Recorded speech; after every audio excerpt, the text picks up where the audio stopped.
Hello everyone, good afternoon বন্ধুরা। আজকে শনিবার, ছেলে স্কুল ছুটি থাকার কারণের জন্য মাম্মাম এবং ছেলে অনেকটাই লেট করে উঠেছে। তো যাই হোক বন্ধুরা, এখন বাজে 10টা। সমস্ত কাজ কমপ্লিট করে এসে আমি রান্না বসিয়ে দিয়েছি।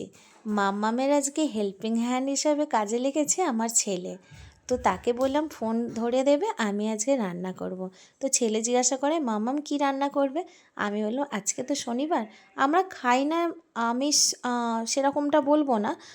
তো আজকে ইচ্ছা গেল, যেহেতু কালকে ফিরেছি শ্বশুরবাড়ি থেকে, রান্নার সেরকম সবজি কিছু ছিল না, ভাবলাম এই ডাল চাল আলু পটলটা ভাজে নিয়েছি, আলু ভাজা করে নিয়েছি, একটা বেগুনের পিস পড়েছিল সেটাও ভেজে নিয়েছি।